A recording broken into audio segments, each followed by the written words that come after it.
واتقوا یوما ترجعون فیہ الی اللہ، اور اس دن سے ڈرو جس میں تم سب اللہ کی طرف لوٹائے جاؤ گے، پھر ہر شخص کو جو اس نے کمایا پورا پورا بدلہ دے دیا جائے گا، اور وہ ظلم نہ کیے جائیں گے۔ اب قرآن مجید کی سب سے طویل لمبی آیت آ رہی ہے، آیت دین۔ یا ایہا الذین آمنوا اذا تداینتم بدین الی اجل مسمی فاکتبوہ، اے لوگو جو ایمان لائے ہو، جب تم ایک وقت مقرر تک کے لیے آپس میں قرض کا لین دین کرو تو اسے لکھ لیا کرو، اور چاہیے کہ لکھنے والا تمہارے درمیان عدل کے ساتھ لکھے، اور لکھنے والے کو لکھنے سے انکار نہیں کرنا چاہیے، جیسا کہ اللہ نے اسے سکھایا ہے تو اس کو لکھنا چاہیے، اور املا اس شخص کو کروانی چاہیے جس کے ذمہ حق یعنی قرض ہو، اور اسے اللہ سے ڈرنا چاہیے جو اس کا رب ہے، اور وہ اس میں کسی بھی چیز کی کمی نہ کرے۔ پھر اگر وہ شخص جس کے ذمہ حق یعنی قرض ہو وہ ناسمجھ یا کمزور ہو یا املا کروانے کی خود استطاعت نہ رکھتا ہو تو اس کا ولی عدل کے ساتھ املا کروائے، اور اپنے مردوں میں سے 2 کو گواہ بنا لو۔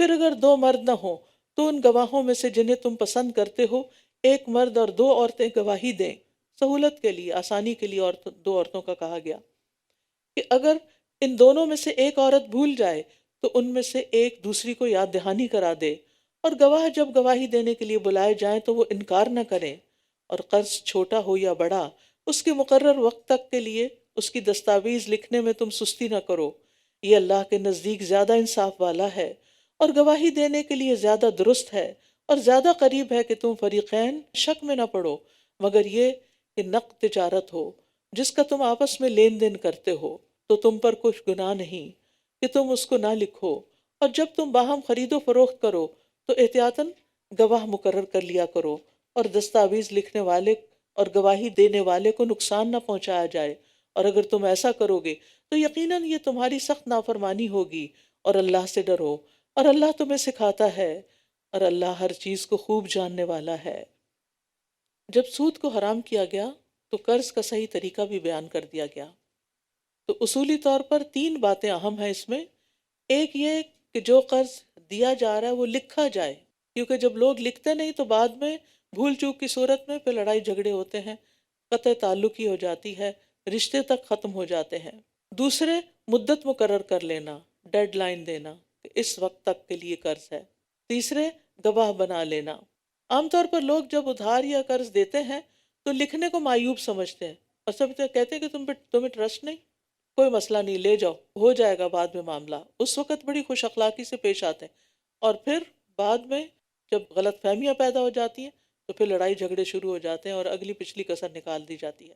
تو جو اللہ تعالیٰ نے ہمیں طریقہ سکھا دیا ہے یہ زیادہ مبنی بر انصاف ہے، مبنی بر حکمت ہے، اور ایسے معاملات میں احتیاط ہی کرنی چاہیے تاکہ آئندہ انسان جھگڑوں سے بچ سکے۔ اور اگر تم سفر میں ہو اور قرض لینا چاہو اور تمہیں کوئی دستاویز لکھنے والا نہ ملے تو کوئی چیز بطور رہن قرض دینے والے کو قبضے میں دے دی جائے۔ پھر اگر تم میں سے ایک دوسرے پر اعتبار کرے اور بغیر رہن رکھے قرض دے دے تو وہ مقروض جو امین بنایا گیا ہو وہ قرض دینے والے کو اس کی امانت یعنی قرض ادا کر دے، اور اسے اللہ سے ڈرنا چاہیے جو اس کا رب ہے، اور تم گواہی کو مت چھپاؤ، اور جو کوئی اسے چھپائے گا یقیناً اس کا دل گناہگار ہے، اور جو کچھ تم کرتے ہو اللہ اس کو خوب جاننے والا ہے۔ للہ ما فی السماوات و ما فی الارض، اللہ ہی کا ہے جو کچھ آسمانوں اور زمین میں ہے، اور جو تمہارے دلوں میں ہے تم اسے ظاہر کرو یا اسے چھپاؤ اللہ اس پر تمہارا محاسبہ کرے گا، پھر جسے وہ چاہے گا بخش دے گا اور جسے چاہے گا عذاب دے گا، اور اللہ ہر چیز پر پوری قدرت رکھنے والا ہے۔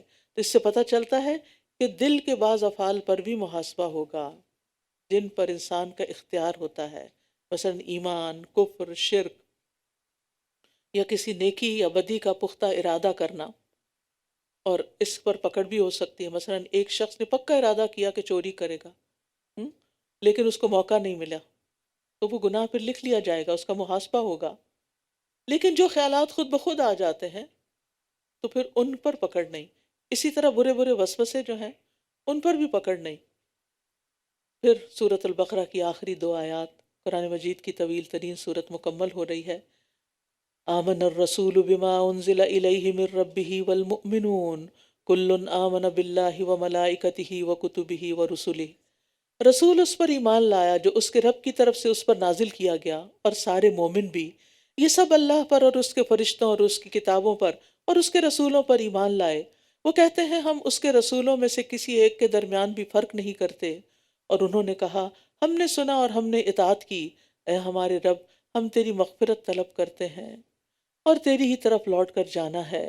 لا یکلف اللہ نفسا الا وسعها لها ما کسبت وعلیہا ما اکتسبت۔ اللہ کسی جان کو اس کی وسعت سے بڑھ کر تکلیف نہیں دیتا۔ جو اس نے نیکی کمائی وہ اسی کے لیے ہے، اور جو اس نے برائی کمائی اسی کے ذمے اس کا نقصان ہے۔ اے ہمارے رب اگر ہم بھول جائیں یا ہم خطا کریں تو ہمارا مواخذہ نہ کرنا، ہمیں نہ پکڑنا۔ اے ہمارے رب ہم پر ایسا بوجھ نہ ڈالنا جیسا تو نے ہم سے پہلے لوگوں پہ ڈالا۔ اے ہمارے رب اور تو ہم سے وہ بوجھ نہ اٹھوا جس کو اٹھانے کی ہم طاقت نہیں رکھتے، اور ہم سے درگزر فرما اور ہمیں بخش دے اور ہم پر رحم فرما۔ تو ہی ہمارا مولا ہے، بس کافر قوم کے مقابلے میں ہماری مدد فرما۔ یہ اور اس سے پہلی آیت یعنی آخری دو آیات رسول اللہ صلی اللہ علیہ وسلم کو معراج کے موقع پر سدرۃ المنتہا کے پاس عطا فرمائی گئی۔ حدیث میں اس کی بہت فضیلت آئی ہے ان آیات کی۔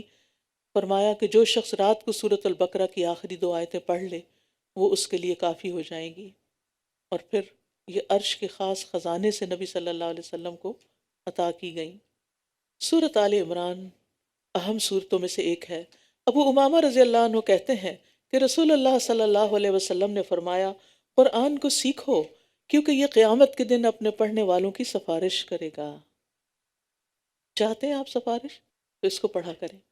دو روشن صورتیں یعنی سورۃ البقرہ اور سورۃ آل عمران کو سیکھو کیونکہ یہ دونوں صورتیں قیامت کے دن سائبانوں کی شکل یا پرندوں کی دو صف بستہ ٹولیوں کی شکل میں آئیں گی اور اپنے پڑھنے والوں کا دفاع کریں گی، ان کو پروٹیکٹ کریں گی۔ الف لام میم، اللہ لا الہ الا هو الحی القیوم، اللہ اس کے سوا کوئی معبود نہیں، وہ ہمیشہ سے زندہ سب کو قائم رکھنے والا ہے۔ یہ دونوں نام بہت اہم نام ہیں۔ ان ناموں کے ساتھ جب اللہ تعالیٰ کو پکارا جاتا ہے تو دعائیں قبول ہوتی ہیں۔ ان دونوں ناموں سے دعا کرنی چاہیے۔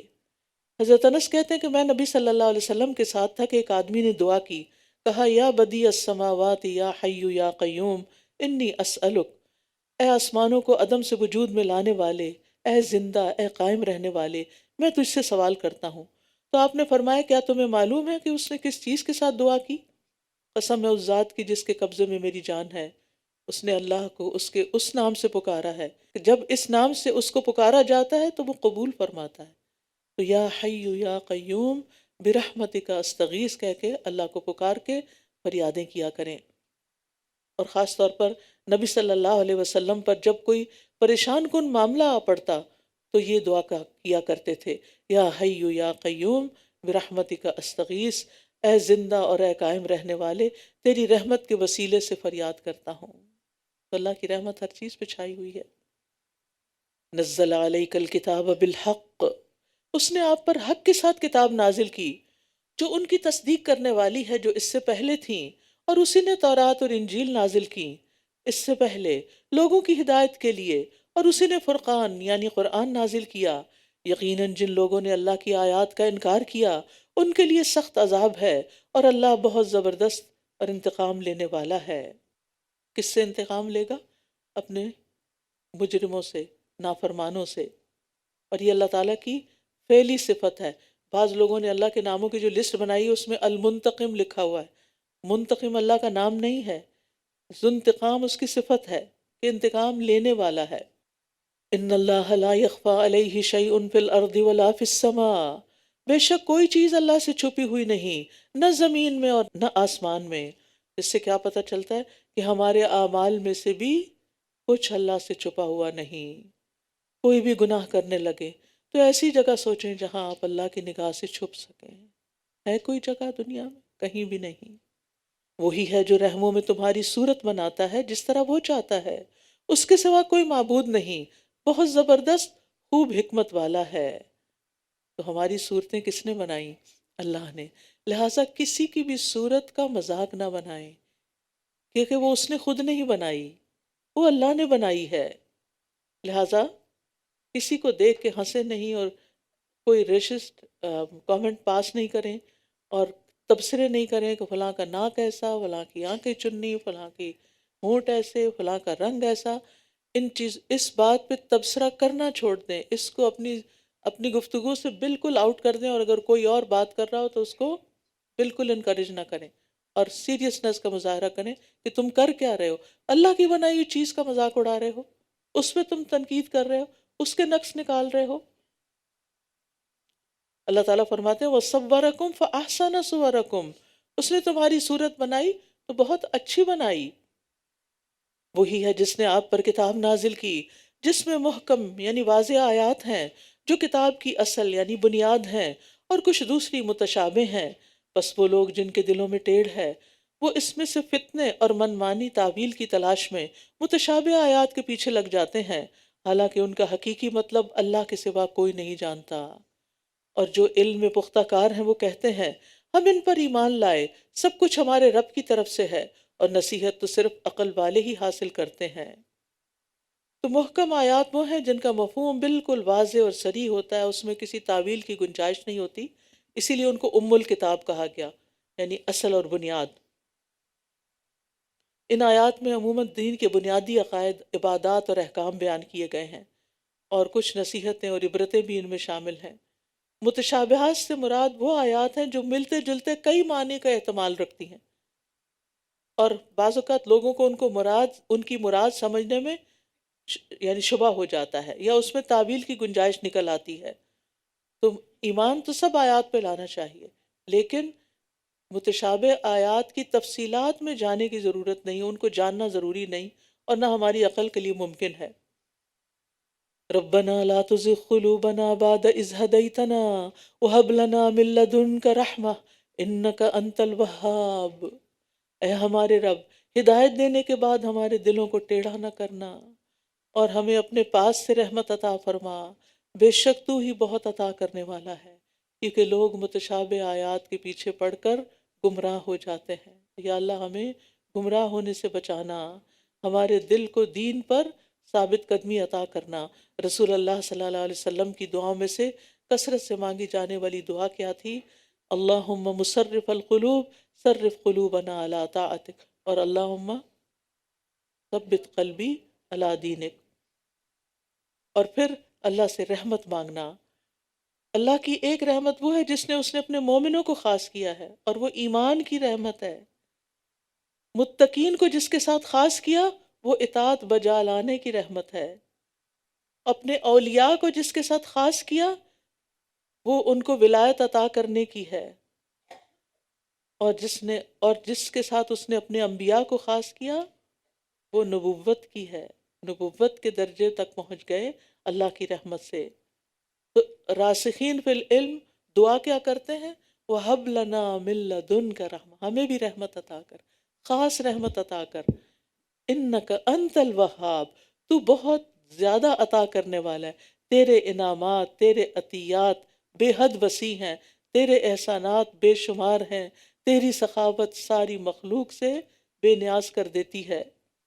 اے ہمارے رب، یقیناً تو سب لوگوں کو ایسے دن میں جمع کرنے والا ہے جس کے آنے میں کوئی شک نہیں.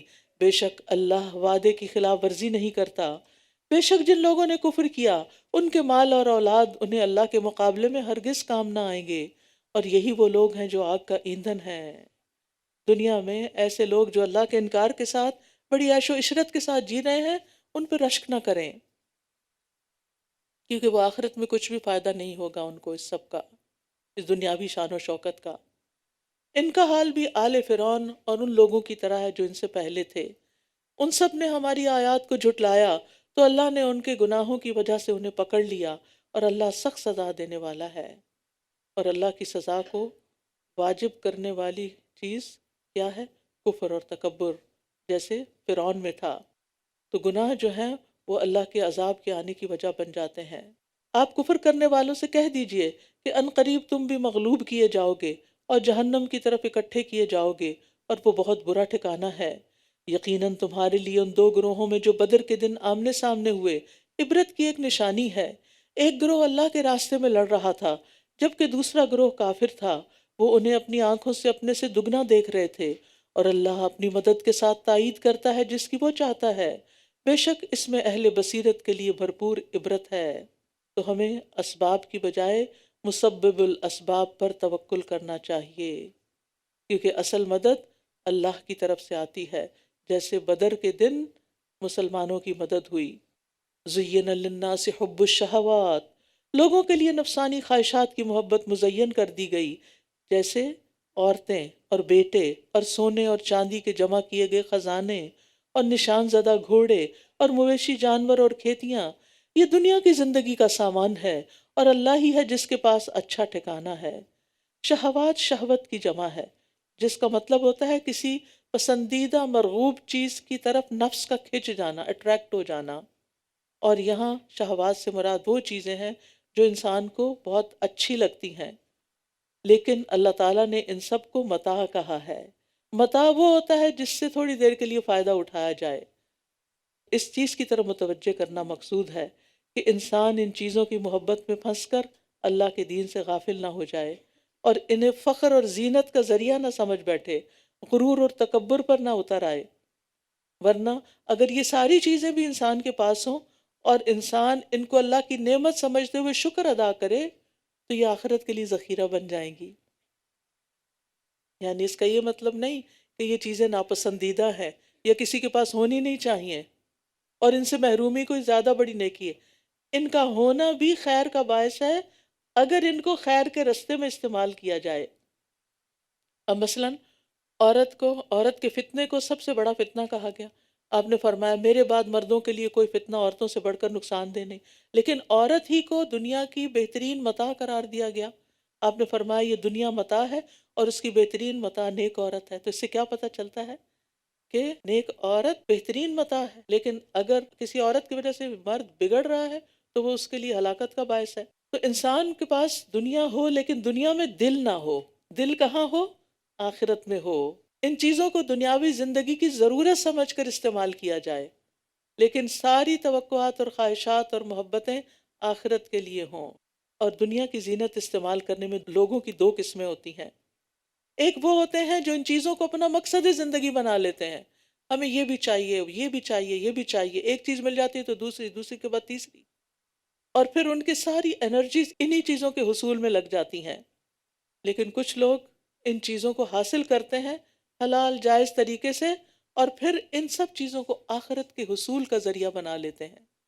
اللہ ہمیں اس دوسری کیٹیگری میں شامل کرے، کیونکہ اسی مال اور اسی اولاد اور انہی تمام نعمتوں اور سہولتوں کے ساتھ انسان دین کے بڑے بڑے کام کر سکتا ہے، اللہ کی عبادت آسانی کے ساتھ کر سکتا ہے، حج عمرے کر سکتا ہے، خیر کے بہت سے کام کر سکتا ہے، اپنے لیے صدقہ جاریہ کے پروجیکٹس کر سکتا ہے۔ پھر فرمایا کہہ دیجئے کیا میں تمہیں اس سے بہتر چیز کی خبر نہ دوں؟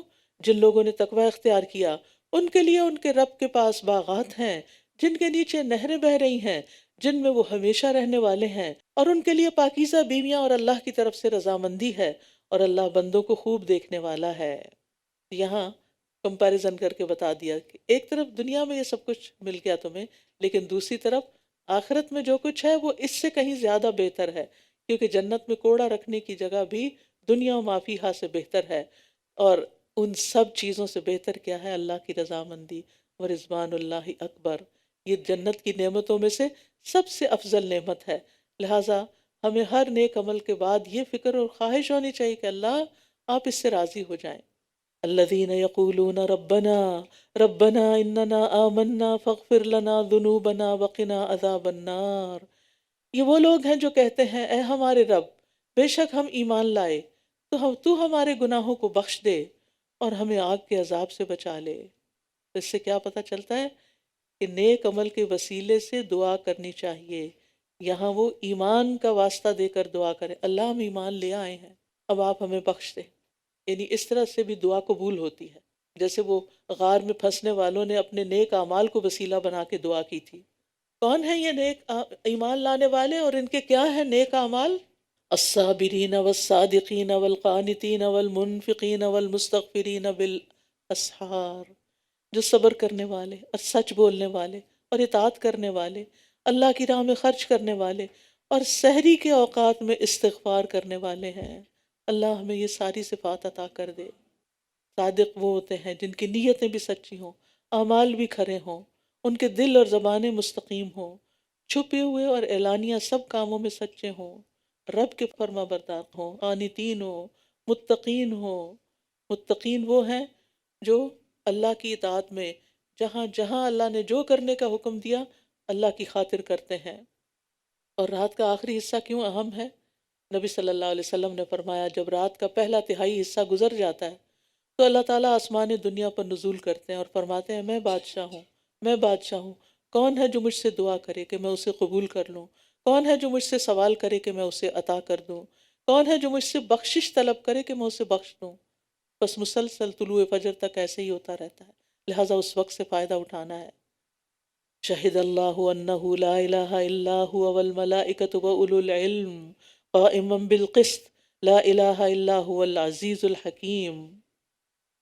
اللہ نے گواہی دی کہ اس کے سوا کوئی معبود نہیں، اور فرشتوں اور اہل علم نے بھی، اور یہ کہ وہ انصاف پر قائم ہے، اس کے سوا کوئی معبود نہیں، بہت زبردست خوب حکمت والا ہے۔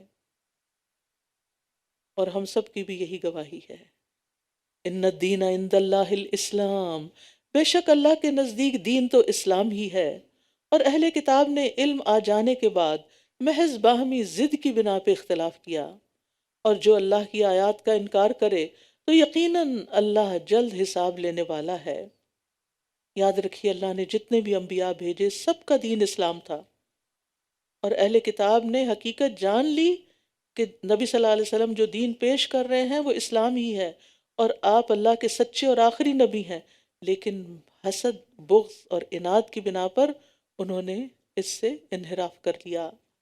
پھر اگر وہ آپ سے جھگڑا کریں تو آپ کہہ دیجئے کہ میں نے اپنا چہرہ اللہ کے سپرد کر دیا، اور اس نے بھی جس نے میری پیروی کی۔ اور اہل کتاب اور امی یعنی ان پڑھ لوگوں سے پوچھئے کہ کیا تم اسلام لاتے ہو؟ پھر اگر وہ اسلام لے آئیں تو یقیناً وہ ہدایت پا گئے، اور اگر وہ منہ موڑ جائیں تو بے شک آپ کے ذمہ صرف پہنچا دینا ہے، اور اللہ بندوں کو خوب دیکھنے والا ہے، یعنی پھر وہ خود ان سے نپٹ لے گا۔ بے شک وہ لوگ جو اللہ کی آیات کا انکار کرتے ہیں اور نبیوں کو ناحق قتل کرتے ہیں، اور لوگوں میں سے جو انصاف کرنے کا حکم دیتے ہیں انہیں بھی قتل کر دیتے ہیں، تو آپ انہیں دردناک عذاب کی خوشخبری دے دیجئے۔ یہی وہ لوگ ہیں جن کے اعمال دنیا اور آخرت میں برباد ہو گئے، اور ان کے لیے کوئی بھی مددگار نہ ہوگا۔ یہ بہت بڑا جرم ہے جو اعمال کو بھی برباد کر دیتا ہے۔ کیا آپ نے ان لوگوں کو نہیں دیکھا جو کتاب کا کچھ حصہ دیے گئے، تھے، وہ باہمی جھگڑوں میں فیصلے کے لیے کتاب اللہ کی طرف بلائے جاتے ہیں تاکہ وہ ان کے درمیان فیصلہ کرے؟ پھر ان میں سے ایک گروہ منہ پھیر لیتا ہے، اور وہ ہیں ہی روگردانی کرنے والے۔ یہ اس وجہ سے ہے کہ وہ کہتے ہیں کہ ہمیں چند گنے ہوئے دنوں کے سوا آگ ہرگز نہ چھوئے گی، اور انہیں ان کے دین کے بارے میں ان باتوں نے دھوکے میں مبتلا کر رکھا ہے جو وہ خود گھڑتے ہیں، خود ساختہ دین بنا رکھا ہے، خود فریبی۔ پھر کیا حال ہوگا جب ہم انہیں ایسے دن میں جمع کریں گے جس کے آنے میں کوئی شک نہیں، اور ہر شخص کو اس کی کمائی کا پورا پورا بدلہ دے دیا جائے گا، اور ان پر ظلم نہ کیا جائے گا۔ قل اللہم مالک الملک تؤتی الملک من تشاء وتنزع الملک ممن تشاء وتعز من تشاء وتذل من تشاء بیدک الخیر انک علی کل شیء قدیر۔ کہہ دیجئے اے اللہ ساری بادشاہت کے مالک، جسے تو چاہتا ہے بادشاہت عطا کرتا ہے، اور جس سے تو چاہتا ہے بادشاہت چھین لیتا ہے، اور جسے تو چاہتا ہے عزت دیتا ہے، اور جسے تو چاہتا ہے ذلت دیتا ہے۔ ساری بھلائی تیرے ہی ہاتھ میں ہے، بے شک تو ہر چیز پر پوری طرح قدرت رکھنے والا ہے۔ تو ہی رات کو دن میں داخل کرتا ہے اور دن کو رات میں داخل کرتا ہے، اور تو ہی زندہ کو مردہ سے نکالتا ہے اور مردہ کو زندہ سے نکالتا ہے، اور تو جسے چاہتا ہے بے حساب رزق عطا کرتا ہے۔ لا يتخذ المؤمنون الكافرین اولیاء من دون المؤمنین، مومنوں کو چھوڑ کر کافروں کو دلی دوست نہ بنائے، اور جو ایسا کرے گا تو وہ اللہ کی طرف سے کسی چیز یعنی حمایت میں نہیں، مگر یہ کہ تم ان کے شر سے بچو جیسا کہ بچنے کا حق ہے، اور اللہ تمہیں اپنی ذات سے ڈراتا ہے، اور اللہ ہی کی طرف پلٹنا ہے۔ یعنی مومنوں کے سوا کسی کو دلی رازدان نہ بناؤ، گہری دوستی نہ کرو، لیکن ان سے مدارات اور اچھا سلوک اور مہربانی کا معاملہ کر سکتے ہو، تعلقات رکھ سکتے ہو، میل جول اور لین دین ہو سکتا ہے۔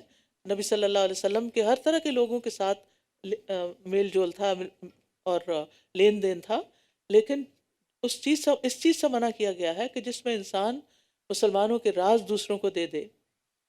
کہہ دیجئے اگر تم اسے چھپاؤ جو تمہارے سینوں میں ہے یا اسے ظاہر کر دو، اللہ اسے جانتا ہے، اور وہ جانتا ہے جو آسمانوں میں ہے اور جو زمین میں ہے، اور اللہ ہر چیز پر پوری طرح قدرت رکھنے والا ہے۔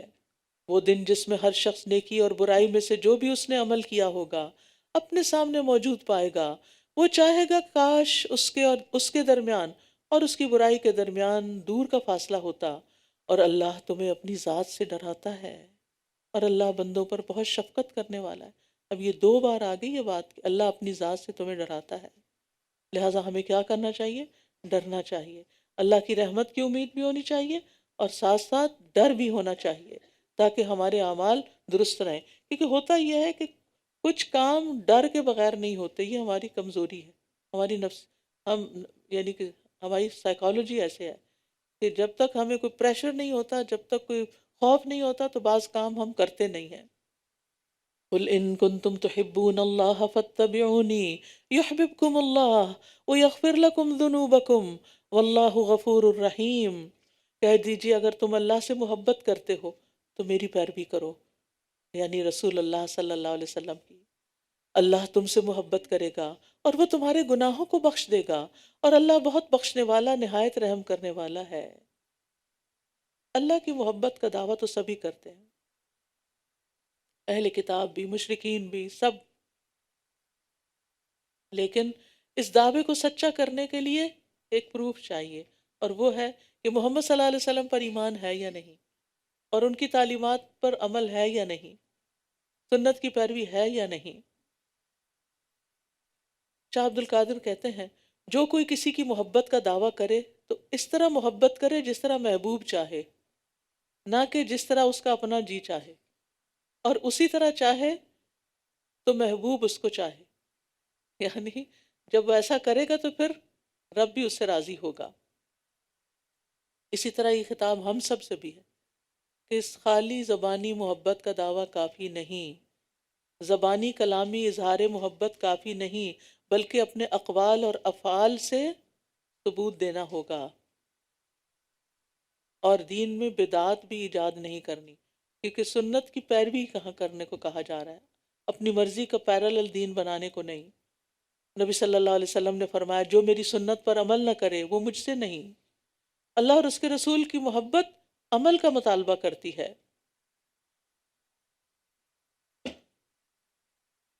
قل اطیعوا اللہ والرسول فإن تولوا فإن اللہ لا يحب الكافرین۔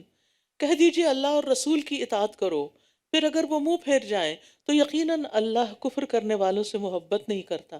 یہاں کفر کس کو کہا جا رہا ہے؟ اطاعت سے منہ موڑنے والے کے عمل کو۔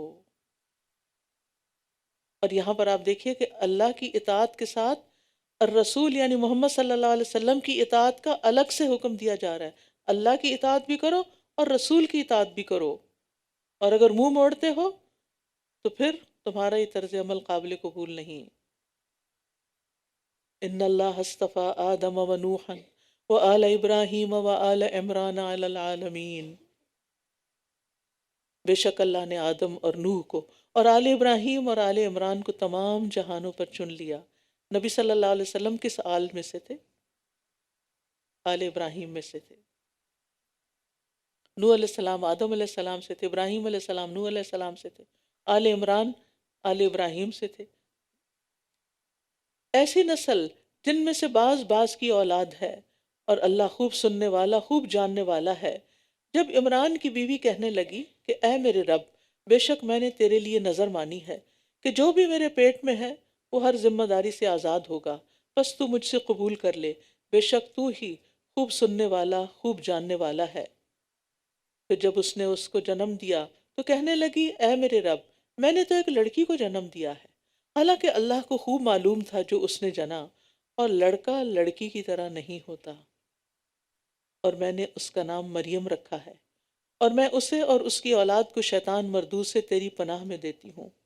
اس سے پتہ چلتا ہے کہ پیدائش کے ساتھ ہی نام رکھا جا سکتا ہے، 7ویں دن کا ضروری نہیں کہ انتظار کیا جائے۔ نبی صلی اللہ علیہ وسلم نے فرمایا تھا کہ آج رات میرے گھر بچہ پیدا ہو، میں نے اپنے باپ ابراہیم علیہ السلام کے نام پر اس کا نام رکھا ہے۔ چنانچہ اس کے رب نے اسے اچھی طرح قبول کر لیا اور اس کی بہت اچھی پرورش کی، اور زکریا کو اس کا کفالت کرنے والا بنا دیا۔ اور جب کبھی زکریا اس پر محراب میں داخل ہوتا تو اس کے پاس رزق پاتا۔ وہ کہتا، اے مریم، یہ تیرے لیے کہاں سے آتا ہے؟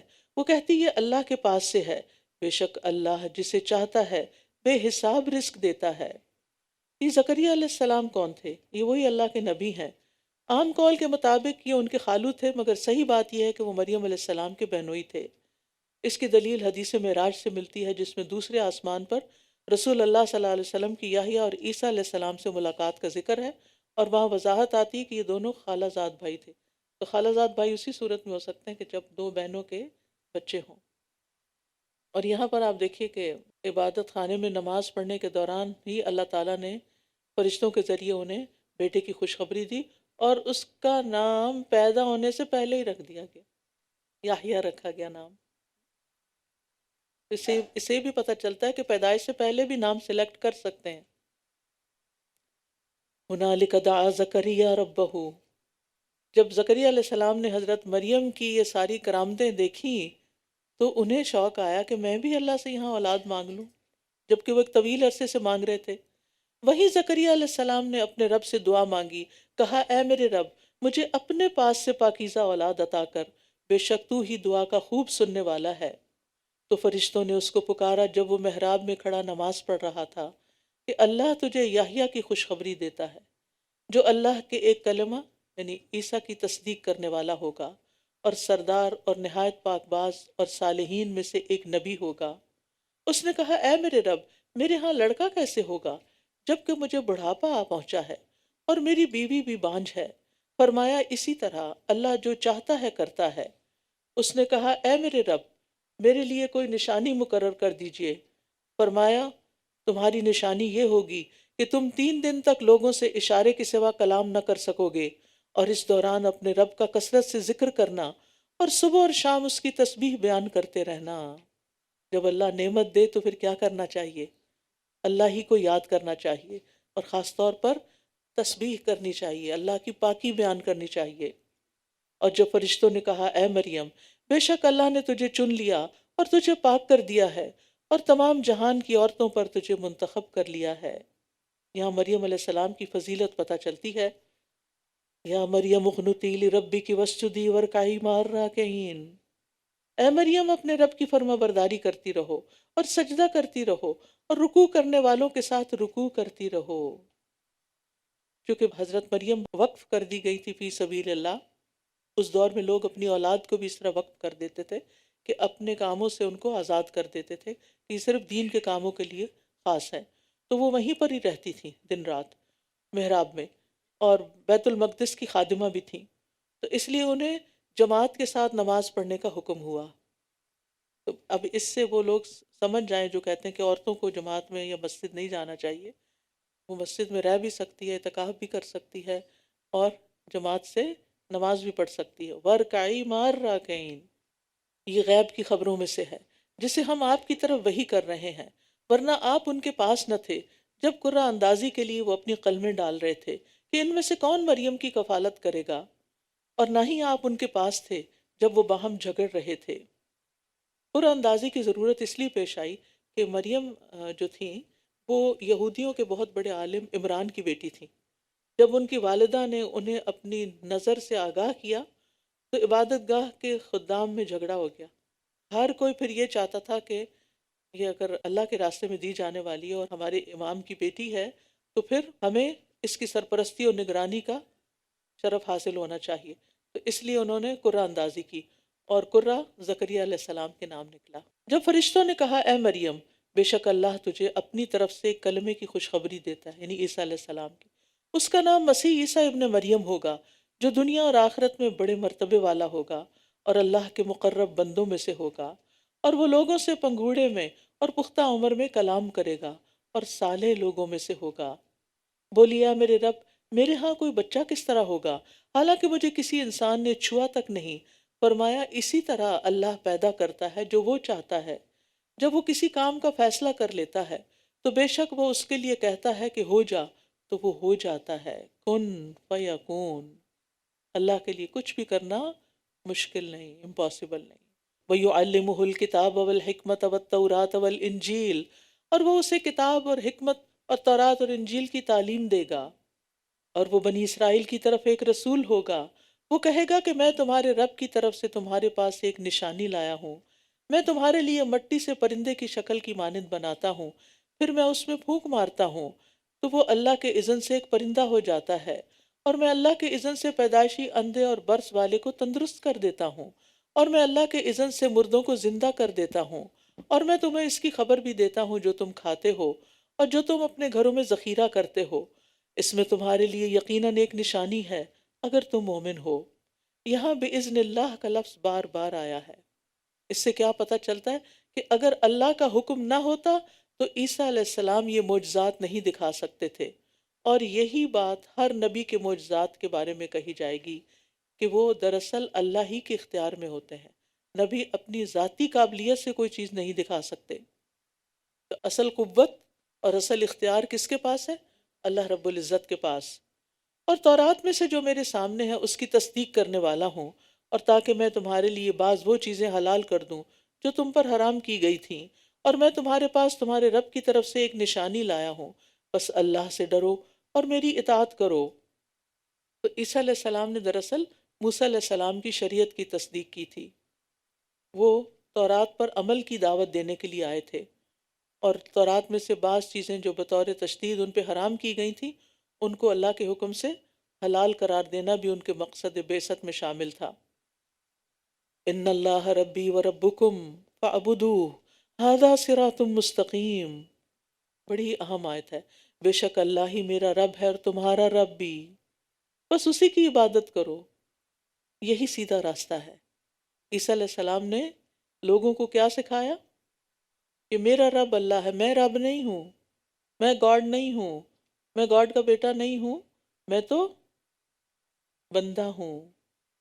ان اللہ ربی و ربکم فاعبدوہ، تم سب اس کی عبادت کرو، یہی سیدھا راستہ ہے۔ پھر جب عیسیٰ علیہ السلام نے ان میں کفر محسوس کیا تو اس نے کہا کون ہے جو اللہ کی راہ میں میرے مددگار ہوں؟ حواریوں نے کہا ہم اللہ کے مددگار ہیں، ہم اللہ پر ایمان لائے اور گواہ رہیے کہ بے شک ہم مسلمان ہیں۔ تو اس سے کیا پتہ چلتا ہے؟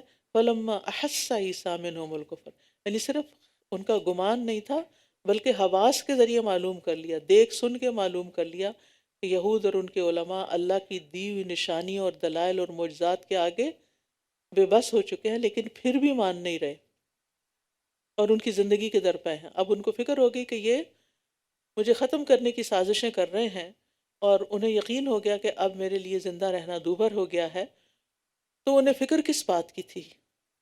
انہیں فکر اس بات کی تھی کہ میرے پیچھے سے دین کی تبلیغ اور نشر و اشاعت کا کام رکنا نہیں چاہیے۔ لہٰذا انہوں نے اپنے پیروکاروں سے پوچھا کون ہے جو اللہ کی طرف دعوت دینے اور اس کے رستے پر چلنے اور چلانے میں میرا مددگار بنے؟ اللہ تعالیٰ نے چند لوگوں کو توفیق دی، وہ ایمان لائے اور پوری تندہی کے ساتھ عیسیٰ علیہ السلام کی مدد کرتے رہے، اور یہی لوگ عیسیٰ علیہ السلام کے حواری کہلائے، انصار اللہ کہلائے۔ جس شخص کو دین سے سچی محبت ہوتی ہے وہ صرف خود کوشش نہیں کرتا کہ دین پھیلے، وہ یہ بھی کوشش کرتا ہے کہ اور لوگ بھی اس کے ساتھ شریک ہو جائیں اور سب مل کر ایک ٹیم کے طور پر اس کام کو آگے بڑھائیں۔ ربنا آمنا بما انزلت واتبعنا الرسول فاکتبنا مع الشاہدین، اے ہمارے رب ہم اس پر ایمان لائے جو تو نے نازل کیا اور ہم نے رسول کی پیروی کی، سو تو ہمیں بھی گواہوں کے ساتھ لکھ لے، یعنی صحابہ کے ساتھ۔ وَمَكَرُوا وَمَكَرَ اللَّهُ وَاللَّهُ خَيْرُ الْمَاكِرِينَ، اور انہوں نے چال چلی اور اللہ نے بھی خفیہ تدبیر کی، اور اللہ خفیہ تدبیر کرنے والوں میں سب سے بہتر ہے۔ جب اللہ تعالیٰ نے فرمایا اے عیسیٰ بے شک میں تجھے قبض کرنے والا ہوں اور تجھے اپنی طرف اٹھانے والا ہوں اور تجھے ان لوگوں سے پاک کرنے والا ہوں جنہوں نے کفر کیا، اور جن لوگوں نے تیری پیروی کی انہیں قیامت کے دن تک کفر کرنے والوں پر فوقیت دینے والا ہوں، پھر تم سب کو میری ہی طرف لوٹنا ہے، تو میں تمہارے درمیان اس چیز کے بارے میں فیصلہ کر دوں گا جس میں تم اختلاف کیا کرتے تھے۔ یعنی دنیا میں تو یہ اختلاف ہی کر رہے ہیں، فیصلہ نہیں ہو سکتا کہ یہ حق کی طرف آ نہیں رہے، تو اب قیامت کے دن ہی فیصلہ ہوگا۔ پھر جن لوگوں نے کفر کیا تو میں انہیں دنیا اور آخرت میں بہت سخت عذاب دوں گا، اور ان کے لیے کوئی بھی مددگار نہ ہوگا۔ اور رہے وہ لوگ جو ایمان لائے اور انہوں نے نیک عمل کیے، تو وہ انہیں ان کے اجر پورے پورے دے گا، اور اللہ ظالموں سے محبت نہیں کرتا۔ یہ اللہ کی آیات اور بہت حکمت والا ذکر ہے جو ہم آپ پر پڑھ رہے ہیں۔ بیچ میں ریمائنڈر دے دیا گیا، یہ سب باتیں حق پر مبنی ہیں، اللہ تعالیٰ کی آیات ہیں، اللہ کی طرف سے آئی ہیں، یاد دہانی ہے اور حکمت پر مبنی ہے، لہٰذا اس کو پوری محبت سے قبول کرو۔ بے شک عیسیٰ علیہ السلام کی مثال اللہ کے ہاں آدم کی مثال کی طرح ہے۔ اس نے اسے مٹی سے بنایا، پھر اس سے کہا ہو جا تو وہ ہو گیا۔ الحق من ربک فلا تکن من الممترین، یہ حق آپ کے رب کی طرف سے ہے تو آپ شک کرنے والوں میں سے نہ ہوں۔ پھر جو کوئی آپ کے پاس علم آ جانے کے بعد اس کے بارے میں آپ سے جھگڑا کرے تو کہہ دیجئے کہ آؤ ہم اپنے اور تمہارے بیٹوں کو اور اپنی اور تمہاری عورتوں کو بلا لیں، اور ہم خود بھی آ جائیں اور تم بھی آ جاؤ، پھر ہم گڑ گڑا کر دعا کریں، پھر ہم جھوٹوں پر اللہ کی لعنت کریں۔ اس کو مباہلہ کہا جاتا ہے۔ اور یہ آیت اہل نجران کے بارے میں نازل ہوئی تھی، جن کا وفد نبی صلی اللہ علیہ وسلم کے پاس آیا تھا۔ آپ نے ان کو اسلام کی تبلیغ کی، تعلیم دی، دعوت دی، مسلمان ہونے کی دلائل دیے، اور یہ ساری باتیں بتائیں ان کو، لیکن اس کے باوجود وہ نہیں مانے۔ تو پھر حق کو واضح کرنے کے لیے ان کو یہ دعوت دی گئی کہ پھر آؤ ہم دعا کرتے ہیں کہ جو جھوٹا ہو اس پہ اللہ کی لعنت ہو۔ تو حذیفہ رضی اللہ عنہ کہتے ہیں کہ عاقب اور السید نجران والے رسول اللہ صلی اللہ علیہ وسلم کے پاس آئے، وہ آپ سے مباہلہ کا ارادہ رکھتے تھے، تو ان میں سے ایک نے دوسرے سے کہا ایسا مت کرو، کیونکہ اللہ کی قسم اگر یہ نبی ہوئے اور ہم نے مباہلہ کر لیا تو ہم فلاح نہیں پائیں گے، اور نہ ہمارے بعد کی نسل۔ تو دونوں نے کہا آپ نے ہم سے جو مطالبہ کیا ہم آپ کو دیں گے، یعنی نبی صلی اللہ علیہ وسلم سے کہا، اور آپ ہمارے ساتھ کوئی امین آدمی بھیج دیں، اور کسی اور کو نہیں، صرف امانت دار کو بھیجیں۔ تو آپ نے کس کو بھیجا تھا؟ آپ نے فرمایا اے ابو عبیدہ بن جراح اٹھو۔ جب وہ کھڑے ہوئے تو آپ نے فرمایا یہ اس امت کا امین ہے۔ تو ابن عباس کہتے ہیں کہ اگر وہ لوگ نبی صلی اللہ علیہ وسلم سے مباہلہ کر لیتے تو اس حال میں واپس جاتے کہ نہ اپنے اہل و عیال کو پاتے اور نہ مال کو، تباہ ہو جاتے۔ ان ھذا لہو القصص الحق، بلا شبہ یہ بالکل سچا بیان ہے، اور اللہ کے سوا کوئی معبود نہیں، اور بے شک اللہ وہ بہت زبردست خوب حکمت والا ہے۔ پھر اگر وہ منہ موڑ جائیں تو بے شک اللہ فساد کرنے والوں کو خوب جانتا ہے۔ اس سے کیا پتہ چلتا ہے؟ حق سے منہ موڑنا ہی فساد برپا کرنا ہے، کیونکہ اس سے انسان نہ صرف یہ کہ خود گمراہی کے رستے پہ چلتا ہے بلکہ دوسروں کو بھی بھٹکا دیتا ہے۔ کہہ دیجئے اے اہل کتاب، آؤ ایک ایسی بات کی طرف جو ہمارے اور تمہارے درمیان مشترک ہے، یہ کہ ہم اللہ کے سوا کسی کی عبادت نہ کریں اور اس کے ساتھ کسی کو بھی شریک نہ ٹھہرائیں، اور ہم میں سے کوئی بھی اللہ کو چھوڑ کر کسی دوسرے کو رب نہ بنائے۔ پھر اگر وہ منہ موڑ جائیں تو تم سب کہو کہ گواہ رہو بے شک ہم فرمانبردار ہیں۔ تو یہاں اہل کتاب کو 3 مشترکہ باتوں کی طرف دعوت دی گئی۔ نمبر 1، اللہ کے سوا کسی کی عبادت نہ کریں۔ نمبر 2، اللہ کے ساتھ کسی کو شریک نہ ٹھہرائیں۔ اور نمبر 3، کوئی کسی کو اللہ کے سوا رب نہ بنائے۔ یعنی رب بنانے کا مطلب یہ کہ اس کے حلال کو حلال اور حرام کو حرام سمجھے۔ اے اہل کتاب، تم ابراہیم کے بارے میں کیوں جھگڑا کرتے ہو، حالانکہ تورات اور انجیل اس کے بعد ہی تو نازل کی گئی تھیں؟ کیا پھر بھی تم عقل سے کام نہیں لیتے؟ کیونکہ یہودی کہتے کہ ابراہیم علیہ السلام یہودی تھے، اور عیسائی کہتے کہ وہ عیسائی تھے۔ تو یہاں اس کا فیصلہ کیا جا رہا ہے کہ وہ تو بہت پہلے گزرے تھے، جب تم نے اپنے دین میں یہ فرقے نہیں بنائے تھے۔ ہاں تم وہی لوگ ہو جنہوں نے اس معاملے میں جھگڑا کیا جس کا تمہارے پاس کچھ علم تھا، پھر تم اس معاملے میں کیوں جھگڑا کرتے ہو جس کا تمہیں کچھ بھی علم نہیں، اور اللہ جانتا ہے اور تم نہیں جانتے۔ مَا كَانَ إِبْرَاهِيمُ يَهُودِيًّا وَلَا نَصْرَانِيًّا، ابراہیم نہ تو یہودی تھے نہ عیسائی، بلکہ وہ تو یکسو مسلمان تھے، اور وہ شرک کرنے والوں میں سے نہ تھے۔ بے شک سب لوگوں میں ابراہیم کے قریب تر تو وہ لوگ ہیں جنہوں نے اس کی پیروی کی، اور یہ نبی اور وہ لوگ بھی جو آپ پر ایمان لائے، اور اللہ مومنوں کا دوست ہے۔ مطلب یہ ہے کہ اگر تم اس معنی میں ابراہیم علیہ السلام کو یہودی اور نصرانی کہتے ہو کہ ان کی شریعت تمہاری شریعت سے ملتی جلتی ہے، تو یہ بھی غلط ہے، کیونکہ ابراہیم علیہ السلام کے پیروکاروں کے بعد ان کے سب سے زیادہ قریب یہ نبی محمد صلی اللہ علیہ وسلم اور ان پر ایمان لانے والے ہیں۔ تو اس اعتبار سے مسلمانوں کو یہ کہنے کا حق زیادہ پہنچتا ہے کہ ہم اس طریقے پر ہیں جس پر ابراہیم علیہ السلام تھے۔ نبی صلی اللہ علیہ وسلم نے فرمایا ہر نبی کے لیے نبیوں میں سے کچھ دوست ہیں جن سے اس کا خصوصی تعلق ہوتا ہے، اور میرا خاص تعلق والا دوست میرا باپ اور میرے رب کا خلیل ہے، یعنی ابراہیم علیہ السلام ہے۔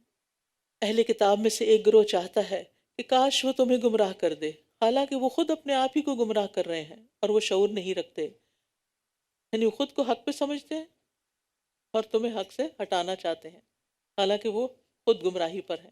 اے اہل کتاب، تم کیوں اللہ کی آیات کا انکار کرتے ہو حالانکہ تم ان کی سچائی کی گواہی دیتے ہو؟ اے اہل کتاب، تم حق کو باطل کے ساتھ کیوں خلط ملط کرتے ہو اور تم حق کو چھپا جاتے ہو حالانکہ تم جانتے ہو؟ اور اہل کتاب میں سے ایک گروہ نے کہا کہ جو ایمان والوں پر نازل کیا گیا ہے اس پر دن کے شروع میں ایمان لے آؤ اور اس کے آخر میں اس کا انکار کر دو، شاید کہ یہ اس دین سے پلٹ جائیں۔ اصل میں کمزور ایمان والے مسلمانوں کے دلوں میں اسلام کے بارے میں شکوک و شبہات پیدا کرنے کے لیے یہ اہل کتاب مختلف سازشیں کرتے رہتے تھے، اور یہ بھی اس سلسلے کی ایک سازش ہے جس کا یہاں ذکر کیا گیا کہ صبح کے وقت پیغمبر پر ایمان کا اظہار کرو، شام کو انکار کر دو اور کہو کہ ہمیں تو اس دین میں کچھ نظر نہیں آیا، تو تاکہ جو دوسرے مسلمان ہیں، ابھی نئے نئے مسلمان ہوئے ہیں، وہ بھی سوچنے لگیں کہ یہ پڑھے لکھے لوگ ہیں، کتاب جانتے ہیں، اور یہ اس سے الگ ہو گئے ہیں، تو کوئی خرابی تو ہوگی نا، کوئی تو قصور ہوگا اس میں، لہٰذا ہم بھی پیچھے ہٹ جائیں۔ تو یہ ہوتا ہے فساد۔ اور کسی بات کا یقین نہ کرو سوائے اس کے جو تمہارے دین کی پیروی کرے، اور کسی کی بات کا یقین نہ کرو سوائے اس کے جو تمہارے دین کی پیروی کرے، کہہ دیجئے بے شک اصل ہدایت تو اللہ ہی کی ہدایت ہے۔ ان الہدی ہدی اللہ، کہیں ایسا نہ ہو کہ کسی اور کو بھی ویسی چیز دے دی جائے جو تمہیں دی گئی، یا جس کی وجہ سے یہ تمہارے رب کے پاس تم پر حجت قائم کر سکیں۔ کہہ دیجئے بے شک فضل اللہ ہی کے ہاتھ میں ہے، وہ جسے چاہتا ہے عطا کرتا ہے، اور اللہ وسعت والا خوب علم والا ہے۔ یختص برحمتہ من یشاء واللہ ذو الفضل العظیم، وہ اپنی رحمت کے ساتھ خاص کر لیتا ہے جسے وہ چاہتا ہے، اور اللہ بڑے فضل والا ہے۔ اور اہل کتاب میں سے کوئی ایسا ہے کہ اگر آپ اسے ایک خزانہ بطور امانت دیں تو وہ اسے آپ کو واپس کر دے گا، اور ان میں سے کوئی ایسا ہے کہ اگر آپ اسے ایک دینار بھی بطور امانت دیں تو وہ کبھی آپ کو واپس نہیں کرے گا مگر یہ کہ آپ اس کے سر پہ کھڑے رہیں۔ یہ اس وجہ سے ہے، یہ اس وجہ سے کہ ان کا کہنا یہ ہے کہ ہم سے امیوں کے بارے میں، یعنی عربوں کے بارے میں کوئی مواخذہ نہیں ہوگا، اور وہ اللہ پر جھوٹ کہتے ہیں حالانکہ وہ جانتے ہیں۔ یہاں اللہ تعالیٰ کا انصاف ملاحظہ فرمائے کہ اہل کتاب کی مذمت کے دوران بھی اگر ان کے کچھ لوگوں میں کوئی خوبی تھی تو اس کا اعتراف فرمایا، مذمت صرف ان کی جو اس کے حقدار تھے۔ اور اس میں اس کے بارے میں وہ واقعہ آپ کو یاد ہوگا جو صحیح بخاری میں تفصیلاً آتا ہے، جس میں بنی اسرائیل کے ایک شخص نے دوسرے اسرائیلی سے 1000 دینار قرض مانگا، پھر پہنچانے کے لیے کشتی نہ ملی تو لکڑی میں ڈال کر سمندر کے حوالے کر دیا، اور پھر بعد میں خود بھی لے کر حاضر ہوا، مگر دوسرے نے بھی امانت کا مظاہرہ کیا اور کہا کہ تمہاری بھیجی ہوئی لکڑی مجھے مل گئی ہے اور رقم مل گئی ہے۔ تو ایسے لوگ بھی تھے بنی اسرائیل میں سے ہی۔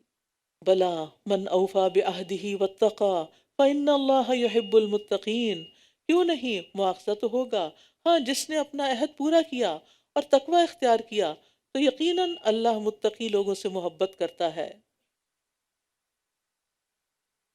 ان الذين يشترون بعهد الله وايمانهم ثمنا قليلا اولئك لا خلاق لهم في الاخره ولا يكلمهم الله ولا ينظر اليهم يوم القيامه ولا يزكيهم ولهم عذاب الیم۔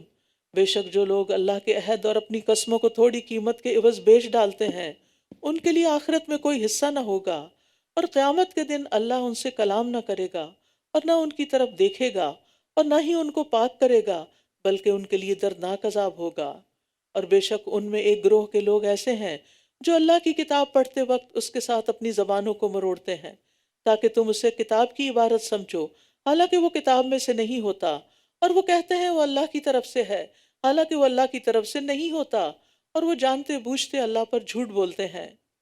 کسی انسان کے لیے جائز نہیں کہ وہ اللہ کسی انسان کے لیے جائز نہیں کہ اللہ اس کو کتاب اور حکمت اور نبوت عطا کرے، پھر وہ لوگوں سے کہنے لگے کہ اللہ کو چھوڑ کر میرے بندے بن جاؤ، بلکہ وہ کہے گا کہ تم ربانی بن جاؤ، کیونکہ تم کتاب کی تعلیم دیتے رہے ہو اور تم خود بھی اسے پڑھتے رہے ہو۔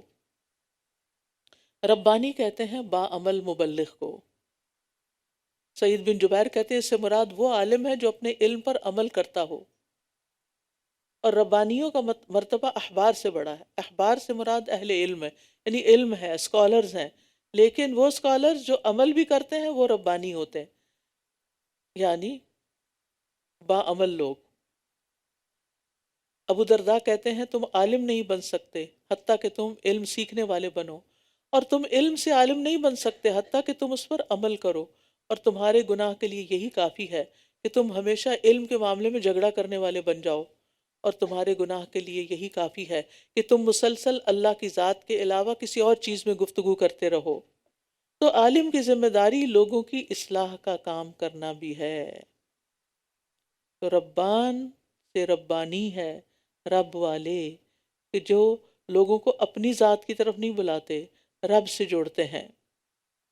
پھر فرمایا اور نہ ہی وہ تمہیں یہ حکم دیتا ہے کہ تم فرشتوں اور نبیوں کو رب بنا لو، کیا وہ تمہیں کفر کا حکم دے گا اس کے بعد کہ تم مسلمان ہو چکے ہو؟ یعنی انبیاء اور صالحین نے ایسا کوئی کام نہیں بتایا کہ جس سے وہ اپنی پوجا پرستش کرائیں یا اپنے مرنے کے بعد اپنی قبروں کی پوجا کرائیں۔ یہ بعد کے گمراہ لوگوں کا کام ہے کہ جنہوں نے انبیاء کی تعلیمات کو بھلا کر قبر پرستی شروع کر دی۔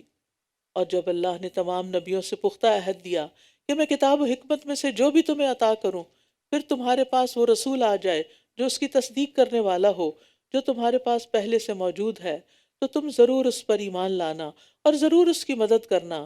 فرمایا کیا تم اقرار کرتے ہو اور اس پر میرا عہد قبول کرتے ہو؟ انہوں نے کہا ہم نے اقرار کیا۔ فرمایا پھر گواہ رہو اور میں بھی تمہارے ساتھ گواہوں میں سے ہوں۔ تو جو کوئی اس کے بعد منہ موڑ جائے تو یہی لوگ فاسق ہیں۔ افغیر دین اللہ یبغون وَلَهُ أَسْلَمَ مَنْ فِي السَّمَاوَاتِ وَالْأَرْضِ طَوْعًا وَكَرْهًا وَإِلَيْهِ يُرْجَعُونَ، کیا پھر وہ اللہ کے دین کے علاوہ کوئی اور دین تلاش کرتے ہیں؟ حالانکہ آسمانوں اور زمین میں جو بھی ہے خوشی اور ناخوشی سے اسی کا فرما بردار ہے، اور وہ اسی کی طرف لوٹائے جائیں گے۔ قُلْ آمَنَّا بِاللَّهِ وَمَا أُنزِلَ عَلَيْنَا، کہہ دیجئے ہم اللہ پر ایمان لائے اور اس پر جو ہم پر نازل کیا گیا، اور جو ابراہیم، اسماعیل، اسحاق، یعقوب اور اولاد یعقوب پر نازل کیا گیا، اور جو موسیٰ اور عیسیٰ اور تمام انبیاء اپنے رب کی طرف سے دیے گئے، ہم ان میں سے کسی ایک کے درمیان بھی فرق نہیں کرتے، اور ہم اسی کے فرما بردار ہیں۔ اور جو کوئی اسلام کے سوا کوئی اور دین چاہے گا تو وہ اس سے ہرگز قبول نہ کیا جائے گا، اور وہ آخرت میں خسارہ پانے والوں میں سے ہوگا۔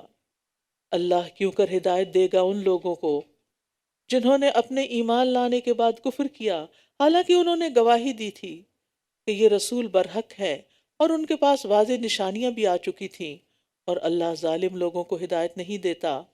اولئک جزاؤہم ان علیہم لعنت اللہ والملائکۃ والناس اجمعین، ایسے لوگوں کا بدلہ یہ ہے کہ ان پر اللہ کی اور فرشتوں کی اور تمام انسانوں کی لعنت ہے۔